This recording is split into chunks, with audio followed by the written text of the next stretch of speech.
설교 말씀을 드리겠습니다. 오늘 본문의 말씀은 중풍병자가 예수님 만나서 일어나는 놀라운 사건이 오늘 본문의 말씀입니다. 우리 주님은 주로 사역을 하실 때에 갈릴리 지방에 주로 사역을 하시는데, 이제 가버나움이라는 곳은 예수님의 제2의 고향이라 할 정도로 주님과 아주 밀접한 그와 같은 동네인데, 갈릴리 사역을 마치고 난 다음에 가버나움에 가셔서 누구 집인지 모르겠습니다만 집에 이렇게 계시게 되는데, 그 집에서도 계속해서 말씀을 선포하실 때에 많은 사람들이 말씀을 듣기 위해서, 그리고 병자들이 고침받기 위해서 예수님이 머무신 그 집에 가득 찼습니다. 그런데 거기에 아주 특별한 네 사람이 거기에 나타나게 되는데, 이 특별한 네 사람은 평생 동안 중풍으로 고통받는 환자를 들끝에 이제 태워서 예수님 만나러 옵니다. 너무 예수님 주변에 사람들이 많기 때문에 도무지 예수님 만날 수가 없어서 주님이 계시는 그 지붕으로 올라가서 그 집에 지붕을 뜯고 들끝을 달아내리는 그와 같은 말씀이 오늘 본문의 말씀입니다. 지붕을 뚫고 중풍병자를 예수님 앞으로 달아내렸을 때에 그 주님은 메고 온 네 사람과 중풍병자에게 죄사함을 선포하시고, 그 중풍병자에게는 내가 누워서 있는 그 상을 들고 일어나 걸어가라 했더니, 중풍병자가 벌떡 일어나서 자기가 누워왔던 그 들것을 들고 힘차게 걸어갔던 놀라운 기적의 사건이 오늘 본문의 사건입니다. 여러분 한번 상상해 보십시오. 중풍병자를 메고 온 네 사람의 행동 가운데 지붕 위에 올라가서 지붕을 뜯는 그 장면을 한번 상상해 보십시오. 그 집은 누구의 집입니까? 네 사람의 집은 틀림없이 아닐 집입니다. 다른 사람의 집입니다. 그런데 그 지붕을 뜯는 거예요. 그 지붕을 뜯으면 어떻게 되겠습니까? 집값은 무너져야 할 그와 같은 처지가 안 됩니까? 그리고 햇빛이 쨍쨍 나있는 그와 같은 대낮이기 때문에 팔레스타인 지붕은 흙벽돌로 만든 지붕인데, 그 지붕을 뜯으면 어떻게 되겠습니까? 흙먼지가 얼마나 많이 일어나겠습니까? 모였던 많은 사람들에게 큰 원성을 받을 수 있는 그와 같은 사건입니다. 그런데 예수님께서 앉아있는 그 지붕을 뜯었기 때문에, 지붕을 뜯을 때에 흙먼지가 어떻게 되겠습니까? 예수님 머리로 쏟아지지 않겠습니까? 설교하신 예수님, 이런 무례한 행동을 누가 감히 할 수 있겠습니까? 그런데 네 사람은 그와 같은 일을 감행합니다. 도대체 무엇이, 이 네 사람 속에 무엇이 있었기 때문에 이와 같은 일반 사람들이 상상할 수 없는 이와 같은 행동을 했을까요? 그것은 바로 이 네 사람의 이 친구들이 병들어 누워있는 중풍병자를 사랑하는 마음이 아니고서는 이런 일을 행할 수가 없다. 그래서 예수님 머리 위로 흙먼지가 쏟아졌으나 그 예수님 그것에 아랑곳하지 아니하고 그 네 사람의 사랑의 감동으로 그 네 사람까지 포함해서 죄사함을 선언하시고, 그 중풍병자는 이렇게 세우신 기적을 오늘 본문에 기록하고 있습니다. 네 사람이 본 사랑이 기적을 만들었고요, 그 사랑의 감격한 예수님의 사랑이 기적을 만든 귀한 사랑인 줄로 믿습니다. 다시 말씀드리면은 친구를 향하여 목숨까지 버리겠다는 이 네 사람의 사랑과 그 예수님의 사랑이 만나니 놀라운 거기에 중풍병이 일어날 수 있는 기적이 바로 거기에 나타난 줄로 믿습니다. 그렇다면 우리 예수님께서는 어떻게 이 네 사람의 사랑을 기적을 만드는 사람으로 만들어 가실까요? 첫 번째입니다. 합심입니다. 여러분 상상해 보십시오. 들것에 누운 네 사람을 메고 오는 네 명의 이 친구들의 마음은 나누어지지 아니했습니다. 먼 거리에서 메고 올 때에 한 사람도 그에 대한 불만을 이야기하지 아니했습니다. 그리고 가버나움 예수님이 머무신 그 집에 도착했을 때에 처음에는 아마 사람들 뚫고 그 속으로 들어가려고 했을 거예요.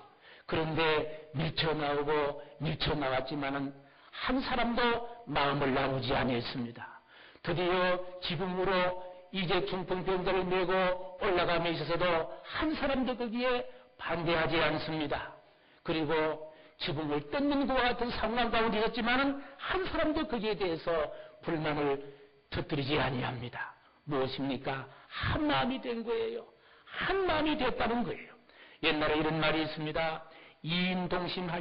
이인동심하면 두 사람이 한 마음을 가지면 황토변금이라. 황토 흙도 금으로 변할 수가 있다. 이런 말씀이 기록되어 있습니다. 다시 말하면 이 네 사람이 하나 된 마음, 이것이 바로 기적을 만들어낼 수 있는 씨앗이 된 줄로 믿습니다. 두 번째는요, 극복의 귀한 정신입니다. 이 네 사람은 극복한 거예요. 큰 무더운 여름철날 먼 곳에서 중풍병자를 메고 올 때에 목마름도 극복했습니다. 그리고 참 중풍병자를 메고 지붕으로 올라가는 힘겨운 일도 이분들은 극복을 했습니다. 다시 말씀드리면요, 포기하지 않은 거예요. 장애물에 있었지만은 포기하지 아니했다. 이 네 사람이 합심하고 포기하지 아니할 때에 거기에 기적이 나타난 줄로 믿습니다. 조선시대에 네 분의 문장가 가운데 유명한 양사원이라는 문장가가 있습니다. 이분이 시은 시 가운데 여러분이 아는 시 가운데 이런 시가 있잖아요. 태산이 높다대 하늘 아래 내이로다. 오르고 또 오르면 못 오를 리 없건만 사람이 제 안이 오르고 뇌만 높다 하더라. 다시 말씀드리면 포기하지 않고 오르면은 점령할 수 없는 산꼭대기가 없는데 사람들은 중간에 포기한다는 거예요. 그러나 오늘 본문의 네 사람은 포기하지 아니했습니다. 사랑은 바로 포기하지 않은 것이 바로 사랑인 줄로 믿습니다. 세 번째 무엇이었습니까? 바로 이 네 사람이 가지고 있었던 희망입니다. 다시 말씀드리면 아무리 힘들고 어렵지만은 이 중풍병자는 반드시 일어날 것이다. 누구를 만나면은 예수님을 만나면은 일어날 것이다. 그러나 이 네 사람의 눈 속에는 누워있는 중풍병자를 바라보는 것이 아니라 예수님 만나서 펄쩍펄쩍 뛰는 중풍병자를 바라본 줄로 믿습니다. 예수 만나서 고침받고 기쁨으로 달려나오는 중풍병자를 바라보게 된 거예요. 중풍병자가 회복되자 기뻐하는 부모님의 얼굴들을 그들은 바라보았습니다. 중풍병자가 회복되자 그 속에 그 수많은 인산인해를 이루고 있는 사람들이 박수치며 환호하는 그 모습을 이 사람들은 바라본 거예요. 예수님은 반드시 이런 일을 할 것이다. 예수님 반드시 이렇게 세울 것이다. 우리는 할 수 없지만은 예수님은 이렇게 세울 것이다. 중풍병자를 고칠 것이다. 예수님이 하시는 일들을 이 네 사람 바라보았습니다. 무엇이 네 사람을 하여금 예수님이 하시는 일을 바라보게 했습니까? 사랑인 거예요. 예수님이 하신 일은 바로 희망입니다. 그래서 이 중풍병자를 모은 네 사람 속에는 무엇이었습니까? 희망이 있게 된 줄로 믿습니다. 이처럼 가버나움 동리를 들썩거리게 했던 중풍병자를 느낀 기적은 바로 환자를 사랑하는 네 사람의 사랑과 그 환자를 불쌍히 여기는 예수님의 사랑, 이 두 가지 사랑이 맞닥뜨려질 때에 기적이 나타난 줄로 믿습니다. 그렇습니다. 기적은 지금도 이어집니다. 이 성찬식은요, 정말 예수님의 사랑의 기적의 현장입니다. 왜 그렇습니까? 제가 늘 말씀드립니다마는 우리 성만찬을 제정하신 분이 예수님이시잖아요. 예수님이 십자가에 달려 돌아가시면서 그 로마 병사들에게 잡히신 날 밤에 성만찬을 거행합니다. 다시 말하면 최후의 만찬 마지막 저녁 식사를 하시게 되는데요. 그때 예수님은 때 묻는 제자들의 발을 다 씻겨주십니다. 이것은 바로 예수의 무엇입니까? 사랑입니다. 더 큰 것은요, 그 12명의 제자 가운데 누구도 있습니까? 예수님을 코 팔아넘길 가룟유다도 있습니다. 그런데 예수님은 가룟유다에게 마지막 사랑의 끈을 놓치지 아니하시고 내가 발을 씻기면서 주님의 사랑을 회복시키게 하고 또 또 떡을 나누고 잔을 나누면서 주님의 사랑을 가룟 유다도 회복되기를 원했으면 결국은 가룟 유다가 그 사랑을 받지 못했으나 그러나 마지막 만찬 때에 당신을 팔고 가룟 유다도 만찬에 초청한 것은 바로 예수님의 사랑이다. 사랑이 아니고는 주님께서 이 성찬을 베풀 수가 없다. 저는 성찬을 준비할 때마다 성찬을 거행할 때마다 주님의 하늘 같은 사랑, 넘치는 사랑, 하늘의 눈이 하늘에 가득 차듯이 예수님의 사랑이 우리 교회에 가득 차고 성찬을 받는 여러분의 심정 속에 마음 속에 예수님의 사랑으로 가득 차고 넘칠 줄로 믿습니다. 이 성찬은 바로 기적을 만들어가는 예수님의 사랑의 현장이다. 안산제일교회 고은 목사님이 시임하신 목사님인데 고은 목사님은 시인이시잖아요. 그 목사님의 감정 가운데 이런 감정이 있습니다. 교인 가운데 김미자 집사님이란 교인이 계시는데 이 김미자 집사님의 남편은요 위암말기였다고 합니다. 임파선에 다 암세포가 퍼져나가서 현대의학으로는 고칠 수 없고 이제 임종만 기다리는 그와 같은 환자였는데 그런데 모든 암은요 말기가 되면 고통이 이루 말할 수 없다고 합니다.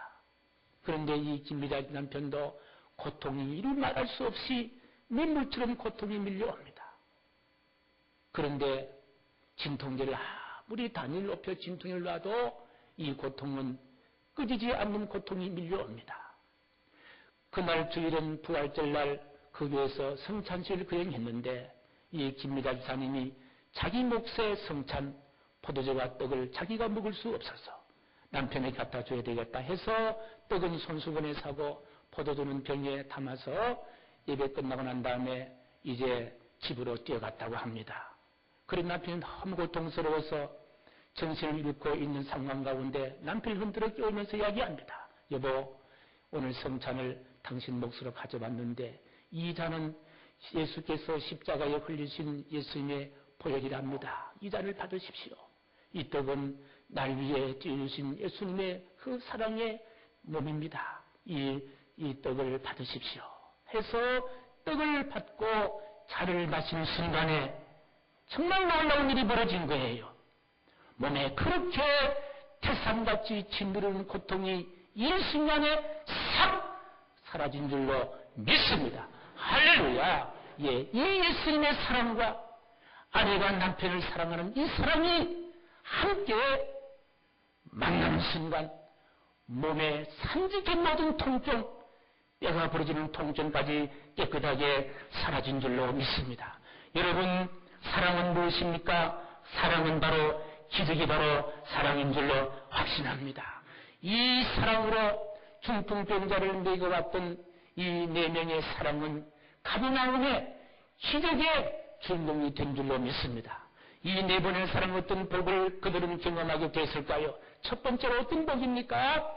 중풍병자, 묘본 중풍병자, 사랑하는 친구가 벌떡 일어난 거예요. 이보다 더 큰 기쁨이 어디 있겠습니까? 가버나움 동리에 기적의 주인공은 누가 되었습니까? 친구를 사랑하고 예수님은 고칠 수 있다는 것 같은 희망을 버리지 않던 4사람 바로 사랑의 기적을 만드는 주인공 된 줄로 믿습니다. 그 또 한 가지 궁금한 것은요, 지붕 뜯긴 그 집 주인이 집값을 물어내라고 이야기했겠어요? 아니면은 가만히 있었겠어요? 예? 우리 성렬의 권사님한테 집을 물어내라 그러겠어요? 아니지요. 왜? 그 집이 무너져가 되었잖아요.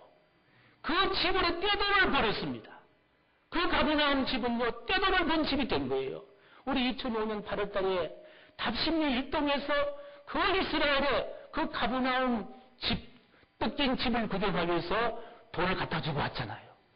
지금도 수많은 전생의 순례객들이요, 그 집을 구경하러 오는 거예요. 그렇습니다.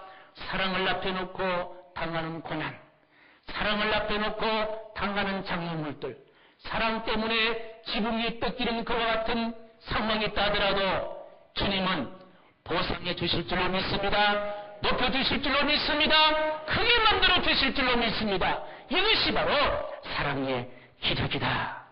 사랑하는 성도 여러분, 삶의 기적이 찾아오기를 소원하십니까? 저는 2월달은 여러분의 가정 속에, 자녀 속에 이 사랑의 기적의 간증들이 하늘의 별처럼 많아지기를 간절히 소원합니다. 그러기 위해서는 우리는 무엇이 회복되어야 합니까? 사랑이 회복되어야 된다. 높은 하늘을 품는 높은 사랑이 회복되고 넓은 땅을 품는 넓은 사랑이 회복되어서 하늘의 귀한 복으로 땅에 기름진 것으로 2012년 2월달에 여러분의 삶 가운데 이 놀라운 은총과 축복이 충만하기를 간절히 소원합니다.